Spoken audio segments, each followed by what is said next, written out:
खुलुमबाय लोगोफोर, नोंथांमोनखौ बड' हेल्थ टिप्स चेनेलाव आरो फिन खेबसेबाव बयखौबो बरायनाय बावहरग्रोनाय जाबाय। आं दिनै नोंथांमोननि सिगाङाव आसुगुरनि बेरामनि थाखाय नख'रारि मुलिनि बागै भिडिअ लानानै फैदों।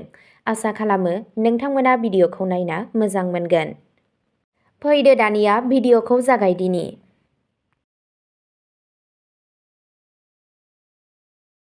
नोंथाङाबो आथिंनि आसुगुराव नेल फांगास जादों नामा? जुदि जादोंब्ला नैबे भिडिअआ नोंथांनि थाखाय हेफाजाब गोनां जानो हागौ। आं नैबे भिडिअनि गेजेरजों आथिंनि आसुगुराव जानाय फांगासखौ फाहामनायनि माखासे नख'रारि राहाफोरनि बागै भिडिअ लानानै फैदों। आसा खालामो नोंथांमोना भिडिअखौ जोबजासे नायलांगोन। गिबियावनो दङ नारिखल थाव। आसुगुरनि बेरामनि थाखाय नारिखल थावआ रैखा खालामगोन।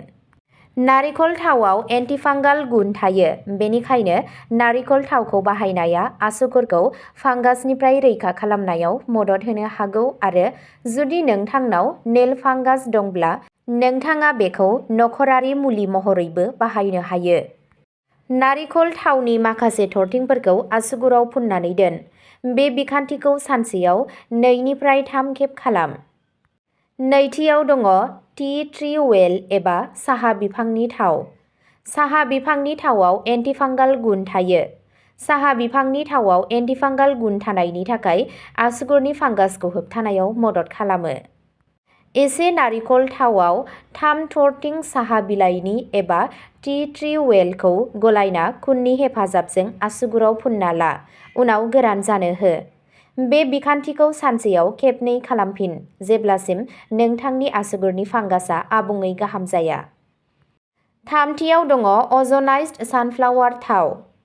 अजनाइज्ड सानफ्लावार थावआव एन्टिमाइक्रबियेल गुनफोरा बेक्टेरिया, भाइरास आरो मैखुनजों जुजिनायाव मदद खालामो। बेनिखायनो बेखौ आसुगुरनि फांगासनिफ्राय रैखा मोननो थाखायबो बाहायनो हायो।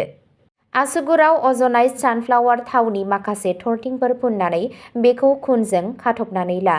बे खामानिखौ नों सानसेयाव खेबसे खालामनो हायो। ब्रैथियाव दङ आजवाइन थाव। आजवाइन थावआवबो साहा बिफांनि थाव बायदि गोहोगोरा एन्टिफांगाल गुन थायो, जाय आसुगुरनि फांगासखौ फोजोबनायाव मदद खालामो। एसे नारिखल थावआव 3-4 थरथिं आजवाइन थाव होदेर। बेखौ मोजाङै गलायनानै आसुगुराव फुननानै गोरान जानो हो। बेखौ नोंथाङा सानसेयाव खेबनै खालामनो हायो। बाथियाव दङ जैतुन बिलाइ एबा जलफि बिलाइनि बिदै। जलफि बिलाइनि बिदैयाव अलेर'पिन बायदि खौसेफोर थायो, जाय गावनि एन्टिफांगाल गुननि थाखाय मिथिजायो। बेनिखायनो बियो आसुगुरनि फांगाल इनफेकसनखौ फाहामनायाव मदद खालामो। आसुगुराव जलफि बिलाइनि बिदैखौ फुननानै गोरान जानो हो। बेखौ सानसेयाव खेबनै खालामनो हायो। दथियाव दङ एल'भेरा जेल।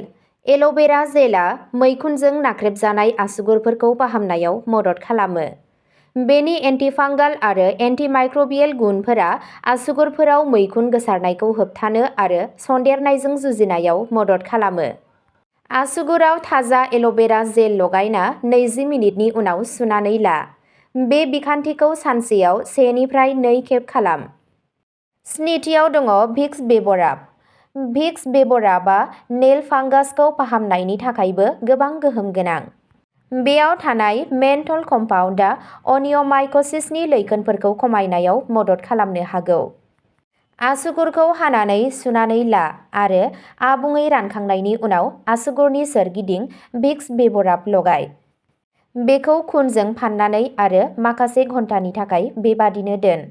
नोंथाङा बे बिखान्थिखौ सप्तायाव खेबसे खालामफिननो हागोन जेब्लासिम मोजां मोननो हाया। दाइनथियाव दङ बेकिं स'डा। बेकिं स'डायाव एन्टिफांगाल गुन थायो, जाय फांगासजों जुजिनायाव मदद खालामो। बेयाव आसुगुरखौ अनियमाइक'सिस बायदि फांगाल इनफेकसननिफ्राय रैखा खालामनो हानाय गोहो दं। बेकिं स'डानि रोजा पेस्ट बानायना ला आरो गोहोम गोग्लैनाय आसुगुराव फुननानै 20 निफ्राय 30 मिनिटनि उनाव सुनानै ला। बेबायदि सानसेयाव 1 निफ्राय 2 खेब खालाम।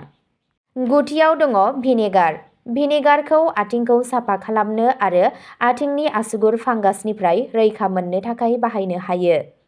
बेनि एन्टिमाइक्रबियेल गुनफोरा मुलाम्फा गोनां।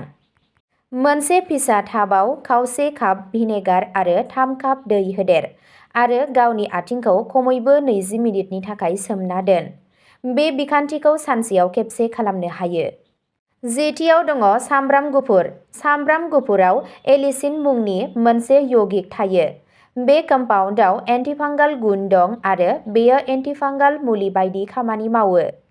बेनिखायनो बेखौ बुंनो हायो दि बेयो आसुगुरनि फांगासखौ फाहामनायाव हेफाजाब होनो हागौ। गरनैसो सामब्राम गुफुरखौ आखाइजों सिफ्लेनानै आसुगुराव फुनना ला। बेनि उनाव 30 मिनिटनि उनाव सुनानै ला। बे बिखान्थिखौ 1 निफ्राय 2 खेब खालामनो हायो। आरोबाव दङ हाइड्रजेन पेरक्साइड। हाइड्रजेन पेरक्साइडजोंबो आसुगुरखौ फाहामनो हायो।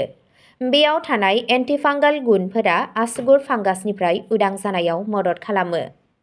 3 काप दैयाव खावसे काप हाइड्रजेन पेरक्साइड होदेरना 20 मिनिटनि थाखाय आथिंखौ सोमना दोन। बेनि उनाव आथिंखौ सु। बेखौ सानसेयाव खेबसे खालामनो हायो। अब्ला दिनैनि भिडिअ'आ बेखिनियावनो जोब्बाय। एसेनोसै, गोजोन्थों।